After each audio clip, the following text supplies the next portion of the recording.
आज हम लोग नाउन टॉपिक की शुरुआत कर रहे हैं। नाउन टॉपिक को पढ़ने से पहले हम ये जानते हैं कि किस किस पॉइंट ऑफ व्यू से आपके लिए बेनिफिशियल होगा और कितना बेनिफिशियल होगा। तो सबसे पहले हम पॉइंट ऑफ व्यू की बात करें।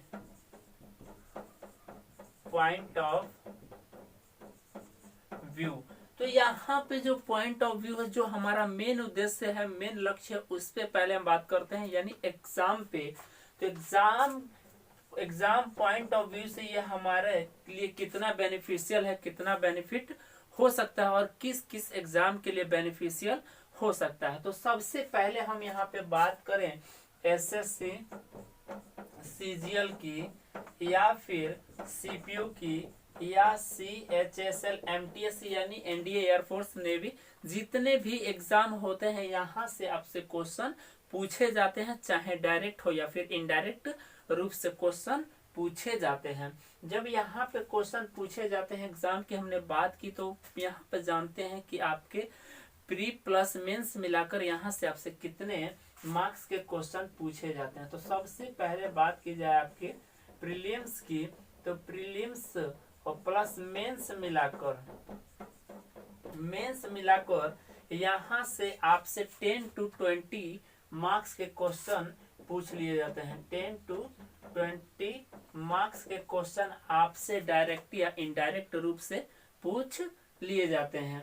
अब यहाँ पे एग्जाम हो गया, और नाउन हमें किस सेक्शन में मदद कर सकता है, किस सेक्शन के लिए हमारे लिए बेनिफिशियल हो सकता है। तो यहाँ पे हम अदर सेक्शन की बात करें, यानी एग्जाम को छोड़ दिया जाए, एग्जाम के बाद अदर सेक्शन में किस सेक्शन में हमारे लिए बेनिफिशियल हो सकता है। यहाँ पे हमें एग्जाम के साथ साथ स्पोकन में भी हमारी मदद करता है, बेनिफिशियल होगा, बेनिफिट हमें देता है। तो अब यहाँ पे हम जानते हैं कि स्पोकन में हमारे लिए कितना बेनिफिशियल होगा, कितना बेनिफिट दे सकता है। तो यहाँ पे आपको 15 to 20% बेनिफिशियल होगा, बेनिफिट दे सकता है।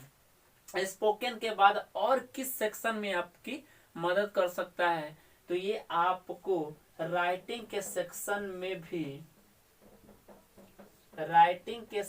में भी आपके लिए बेनिफिशियल होगा। लेकिन प्रश्न ये उठता है कि ये आपके लिए कितना परसेंट बेनिफिशियल होगा, कितना आपको बेनिफिट दे सकता है। तो राइटिंग सेक्शन में आपको 20 to 25% बेनिफिट दे सकता है, यहाँ पे बेनिफिशियल हो सकता है। यानी अदर पार्ट में जितने पार्ट अब हमारे बचे हैं, जितने भी परसेंटेज हमारे बचे हैं, उस पार्ट में हमें नाउन के साथ साथ pronoun, adjective, verb, preposition, conjunction, interjection, time and tense, voice narration and question tag की भी जानकारी हमें होनी चाहिए। तभी हम जाकर एक कंप्लीट मैन, एक कंप्लीट पर्सन हम बन सकते हैं इंग्लिश में। अब यहाँ पे प्रश्न उठता है कि हमने नाउन देखा, लेकिन नाउन से अगर आपसे क्वेश्चन पूछता है तो वो कहाँ पूछेगा, किस पैटर्न, कहाँ जगह होगी, कहाँ उसका प्लेस होगा। तो यहाँ पे जब भी आपसे क्वेश्चन पूछेगा तो इंग्लिश में 3 चीज होता है, या यहाँ पे फर्स्ट में आपका सब्जेक्ट, सेकंड में वर्ब एंड थर्ड में आपका ऑब्जेक्ट।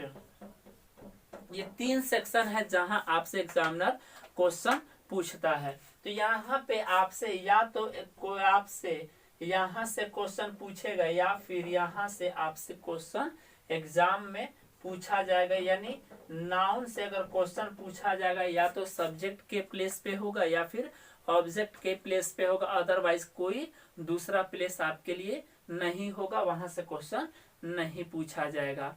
अब इसको हम पढ़ने का प्रयास करते हैं, सीखने का प्रयास करते हैं, जानने का प्रयास करते हैं कि नाउन हम जो पढ़ रहे हैं तो हमारे लिए कहाँ तक बेनिफिशियल हो सकता है।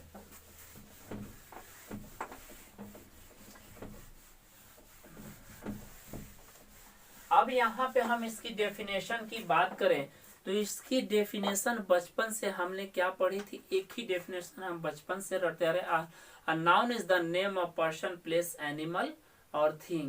ये बचपन से हम डेफिनेशन को पढ़ते आ रहे हैं, लेकिन आज इस डेफिनेशन को हमें प्रैक्टिकल समझने का प्रयास करना है, सीखने का प्रयास करना है। यानी हमने डेफिनेशन जो बचपन से याद की थी, a noun is the noun is the name of a person,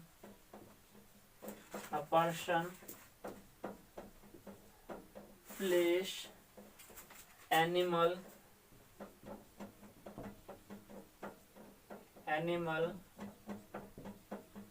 thing, idea और फीलिंग। यहाँ पे आप ध्यान देंगे, डेफिनेशन आपने बचपन से रटी थी, बचपन से याद करते आ रहे हैं, लेकिन आज इससे प्रैक्टिकल पढ़ना है, प्रैक्टिकल समझना है।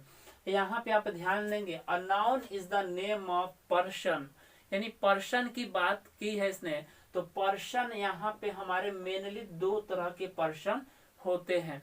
इस पृथ्वी पर मेनली दो तरह के पर्सन होते हैं, एक तो मेल होता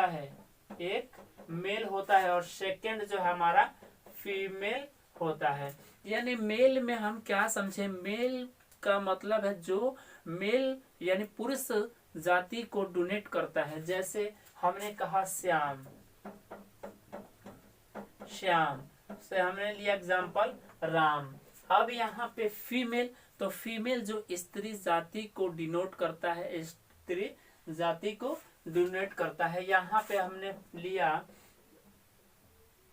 राधा, यहाँ पे हमने लिया सीता। ये जो है हमारे राधा कहने से हमें पता चलता है कि कोई ना कोई फीमेल है, यानी कोई ना कोई औरत है या फिर कोई लड़की है। अब यहाँ पे हम तीसरी जो एक होती है पर्सन, उससे हम उस पे बात नहीं कर रहे क्योंकि वो एक्सेप्शन पॉइंट होता है।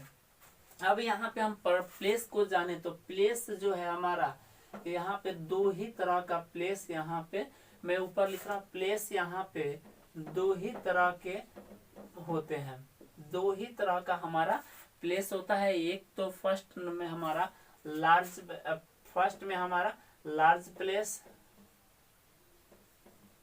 प्लेस, सेकंड हम स्मॉल प्लेस बोल सकते हैं। फर्स्ट यानी large place, second small place. Large place में क्या, लार्ज प्लेस में हम बोल सकते हैं वर्ल्ड या फिर यूनिवर्स। स्मॉल प्लेस का मतलब जो इससे छोटा होगा, तो इस छोटा में हमारा हो सकता है दिल्ली, पटना, कोलकाता, मुंबई एक्सेट्रा। ये सारे हमारे स्मॉल प्लेस हैं। अब यहाँ पे हम बात करें एनिमल की, तो एनिमल को भी हम दो कैटेगरीज में डिवाइड करते हैं। कौन कौन से? फर्स्ट कैटेगरीज में हमने कहा विल्ड एनिमल, और सेकंड में हमने कहा पेट एनिमल। यानी विल्ड एनिमल जो जंगली जानवर होते हैं, पेट एनिमल जो हम घर में पाले जाते हैं। विल्ड एनिमल का हमने एग्जांपल लिया लायन, टाइगर, फॉक्स, ये सारे के सारे हमारे विल्ड एनिमल है। पेट एनिमल, तो पेट एनिमल में हमने कहा काऊ, डॉग, बेफेलो एक्सेट्रा। ये सारे हमारे पेट एनिमल में आते हैं। डॉट डॉट आप बहुत सारे एग्जांपल ले सकते हैं। यानी यहाँ पे हमने बात की थिंग की, तो थिंग भी हमारे दो तरह के होते हैं। दो तरह के इस धरती पे थिंग पाए जाते हैं। फर्स्ट में हम कहें तो मैन मेड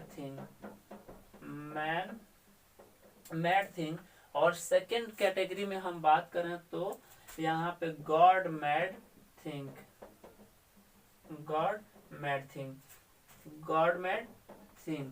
यानी जिसे मैन मेड थिंग, जिसे मानव ने बनाया हो, जो मानव निर्मित हो। गॉड मेड थिंग, जिसे ईश्वर ने बनाया हो, जो ईश्वर के द्वारा बनाया गया हो। तो मैन मेड थिंग का एग्जांपल ले हम, तो इसमें हम लिख सकते हैं चेयर, कार, बस। गॉड मेड थिंग, तो गॉड मेड थिंग में हम कह सकते हैं रिवर, या फिर हम कह सकते हैं सी। ऐसे आप बहुत सारे एग्जांपल हो सकते हैं गॉड मेड थिंग के। अब यहाँ पे बात की जाए आइडिया और फीलिंग की, तो ये भी हमारे दो कैटेगरीज में कैटेगराइज किए जाते हैं, आइडिया और फीलिंग। इसको भी हम दो पार्ट में कैटेगराइज करते हैं। कौन कौन से? फर्स्ट पार्ट को हमने यहाँ पे कहा good feeling and bad feeling. Bad feeling, good feeling, good feeling and bad feeling. अब यहाँ पे गुड फीलिंग, जब आपके घर में, आपके परिवार में किसी बच्चे का जन्म होता है तो उस समय जो आपकी फीलिंग होती है गुड होती है। यानी आपके घर में किसी बच्चे का जन्म हो वो ऑलवेज आपकी गुड फीलिंग होती है। यहाँ पे हम लिख सकते हैं birth.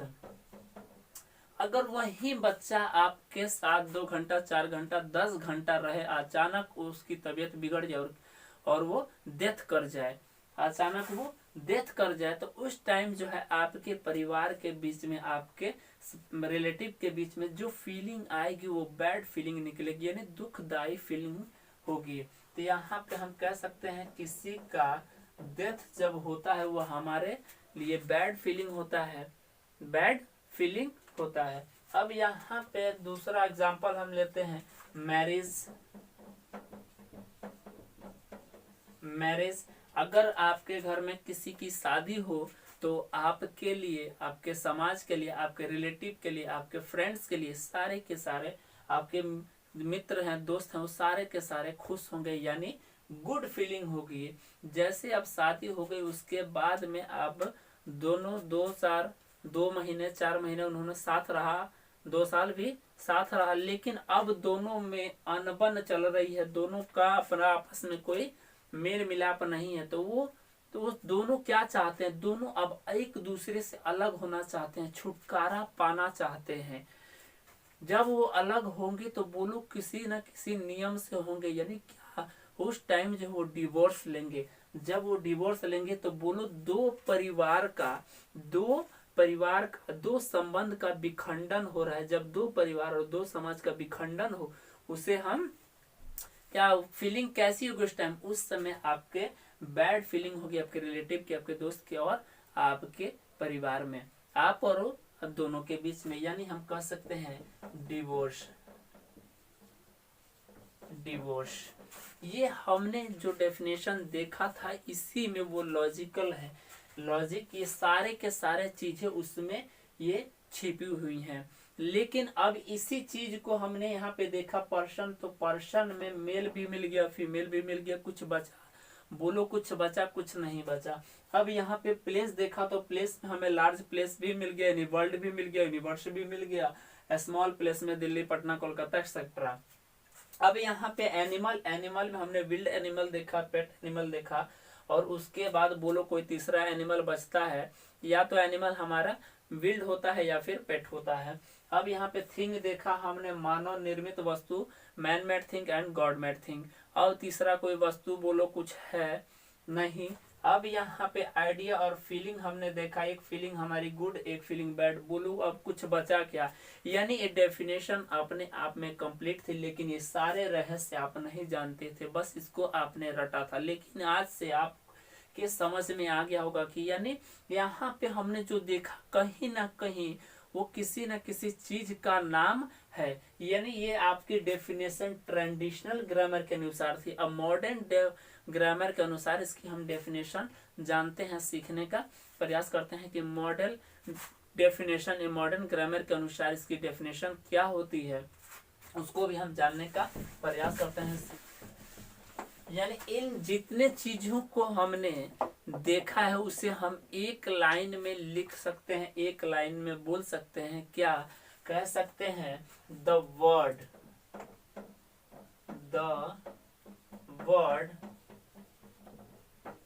which has a name is called a noun।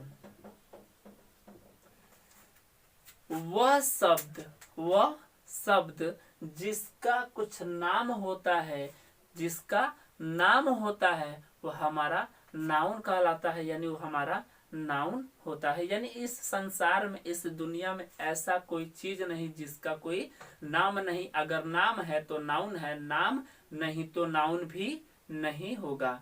नाम है तो नाउन है, नाम नहीं तो नाउन नहीं होगा। अब यहाँ पे हमने नाउन को देखा, नाउन को पढ़ा, लेकिन यहाँ पे जैसे आपका जन्म हुआ है किसी न किसी उद्देश्य के लिए, किसी न किसी उद्देश्य से आपका जन्म हुआ है, तो नाउन का काम क्या है, नाउन का जन्म क्यों हुआ है, नाउन का सेंटेंस में नाउन का काम क्या है। तो नाउन का काम है, यानी व्हाट इज द, हेडिंग बनाइए, what is the work of noun, यानी work of noun, work of noun. तो नाउन का क्या काम है, नाउन का काम है आपका सब्जेक्ट बनना या फिर ऑब्जेक्ट बनना, सब्जेक्ट बनना या फिर ऑब्जेक्ट बनना, और दूसरा कुछ नहीं हो सकता। यानी नाउन अगर है या तो फिर सब्जेक्ट बनेगा या फिर ऑब्जेक्ट बनेगा, तीसरा कुछ नहीं होगा। अब यहाँ पे हमने देखा कि नाउन, यानी वो नाउन हमने जाना कि नाउन का काम है सब्जेक्ट बनना या फिर ऑब्जेक्ट बनना। अब यहाँ पे हम जानते हैं कि नाउन को, नाउन होने के लिए यानी सब्जेक्ट, सब्जेक्ट एंड ऑब्जेक्ट होने के लिए क्या चाहिए, किस चीज की जरूरत होती है। हेडिंग बनाइए, आप हेडिंग लिखिए, what is needed, what is needed to become a subject and an object, what is needed, what is needed to become a subject and an object, subject and object, what is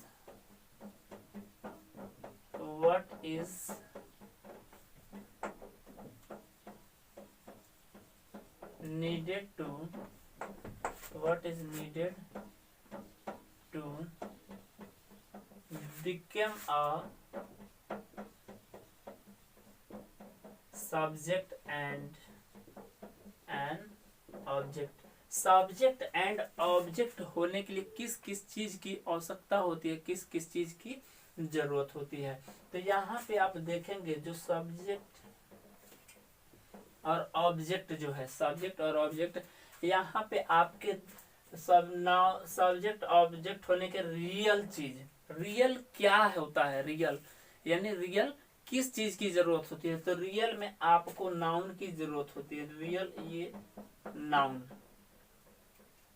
noun जब है तो noun के साथ आप कैसा verb लगाएंगे, कैसा verb लगा सकते हैं, किस प्रकार का वर्ब यहाँ पे आप यूज करेंगे। तो यहाँ पे आपको ध्यान रखना है कि नाउन के साथ ऑलवेज आप, यहाँ पे अगर वर्ब आएगा तो यहाँ पे वर्ब ऑलवेज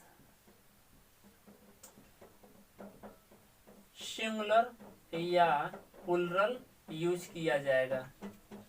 अगर आप सेंटेंस में सब्जेक्ट या ऑब्जेक्ट नाउन को बनाते हैं तो नाउन आपका, अगर सब्जेक्ट आप बनाते हैं तो नाउन आपका सिंगुलर या प्लूरल हो सकता है। जब सिंगुलर होगा तो आप सिंगुलर सब्जेक्ट यूज करेंगे, अगर नाउन आपका प्लूरल है तो आप प्लूरल सब्जेक्ट यूज करेंगे।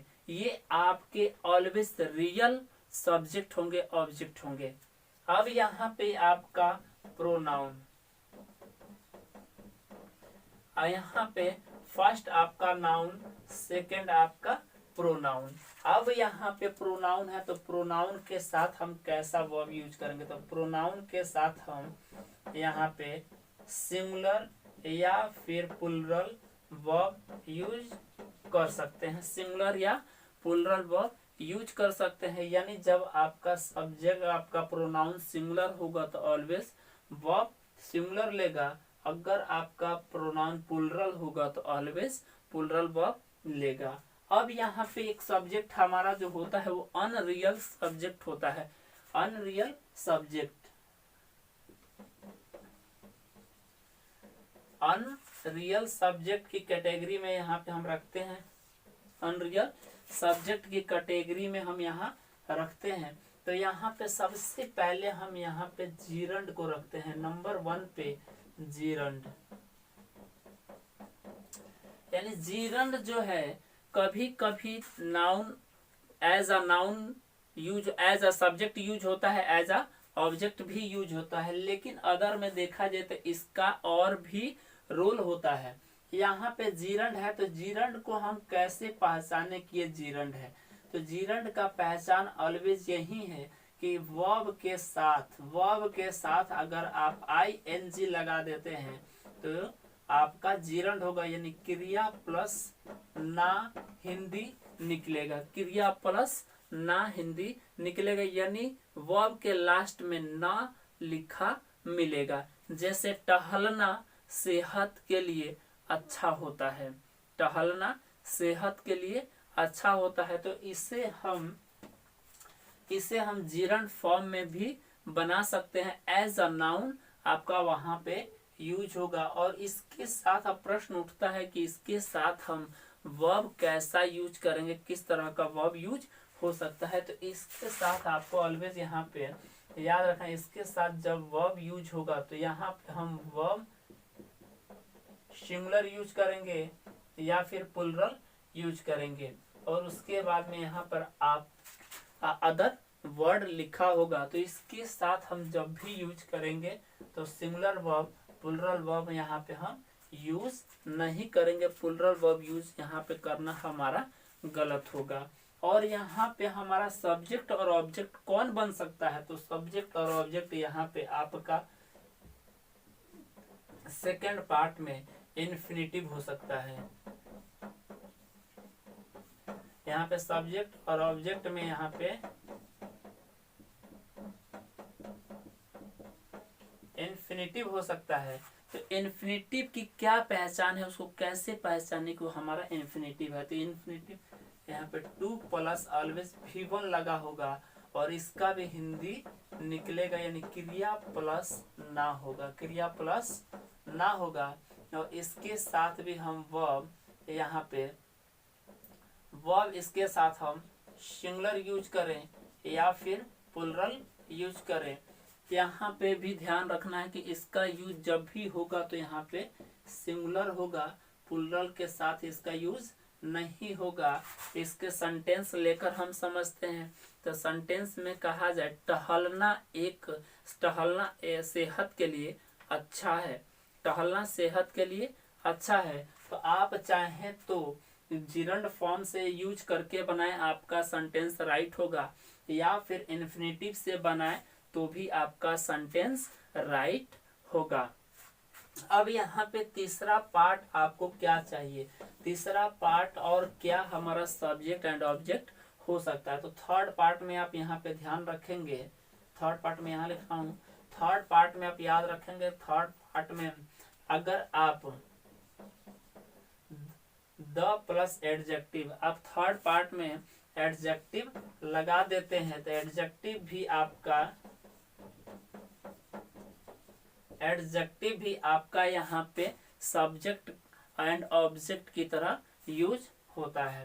तो यहाँ पे इसकी पहचान क्या है, कैसे पहचाने? तो ऑलवेज ध्यान रखेंगे आपका द प्लस एडजेक्टिव होगा, द प्लस एडजेक्टिव होगा और ये एडजेक्टिव प्लस लोग होगा, एडजेक्टिव प्लस लोग होगा। जैसे कहा जाए द पुअर, यानी द पुअर गरीब लोग, द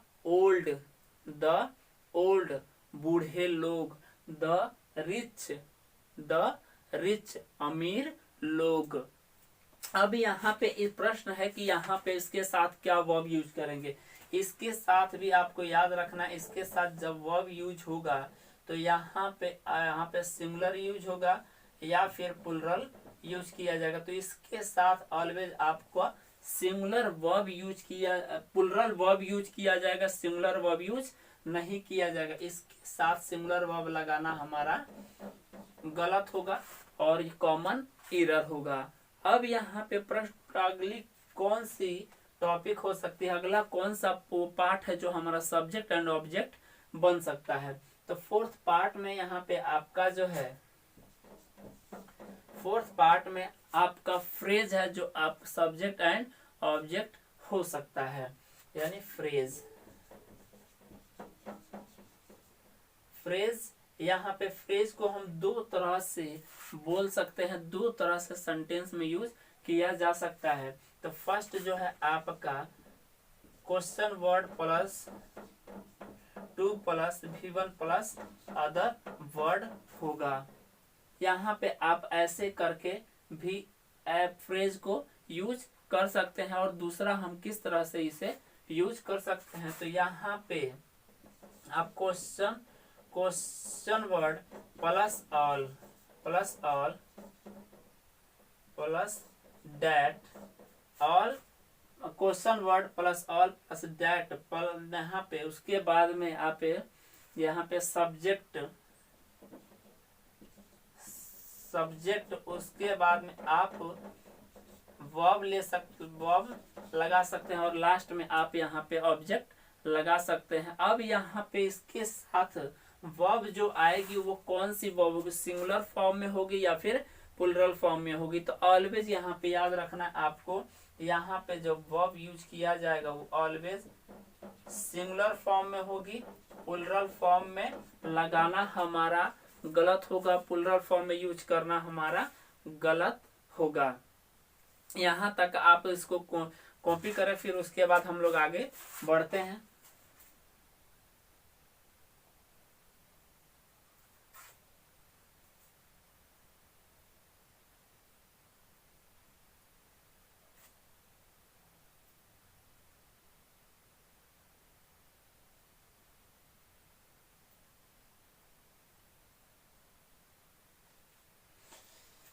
चलिए अब यहाँ पे हम जानते हैं कि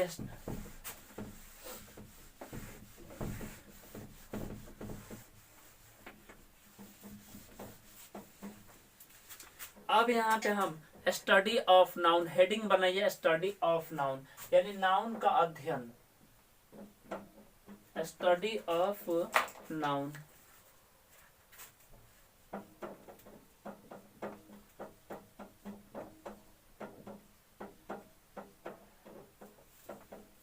यहाँ स्टडी ऑफ नाउन, इसको हम दो तरह से पढ़ने का प्रयास करेंगे। First traditional way,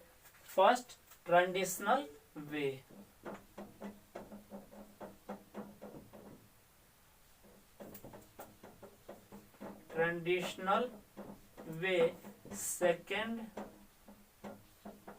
second modern way.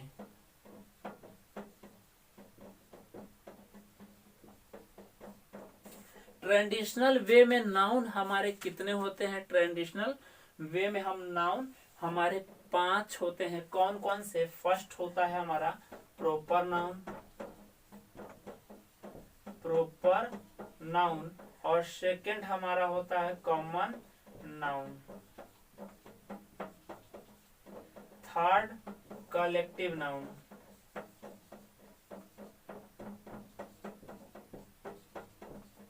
Fourth material noun,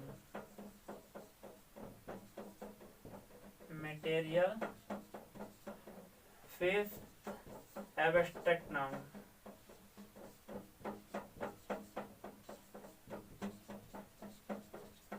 यानी ट्रेडिशनल वे में हम नाउन 5 तरह से पढ़ते हैं। कौन कौन सा, first proper noun, second common noun, third collective noun, fourth material noun, fifth abstract noun. और मॉडर्न वे में हम नाउन को कितने तरीके से पढ़ते हैं, तो इसमें यहाँ पे हम 3 तरीके से पढ़ते हैं। फर्स्ट हमने प्रॉपर नाउन,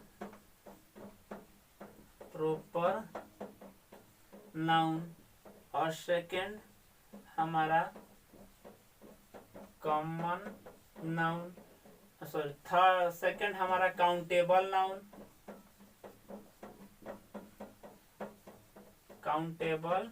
नाउन, थर्ड हमारा अनकाउंटेबल नाउन,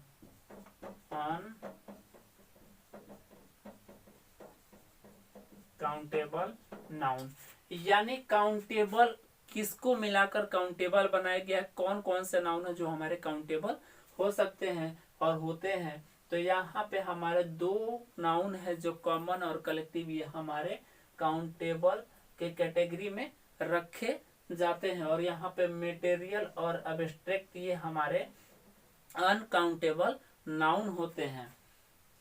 यानी स्टडी ऑफ नाउन, नाउन का अध्ययन हम दो तरीके से करेंगे, traditional way and modern way. Traditional way में नाउन हमारे 5 होते हैं, कौन कौन सा, proper noun, common noun, collective noun, material noun and abstract noun. और मॉडर्न वे में हमारे नाउन 3 टाइप्स के होते हैं, कौन कौन से, first proper noun, second countable noun और थर्ड अनकाउंटेबल नाउन। अब इससे हम एक एक कर पढ़ने का प्रयास करेंगे।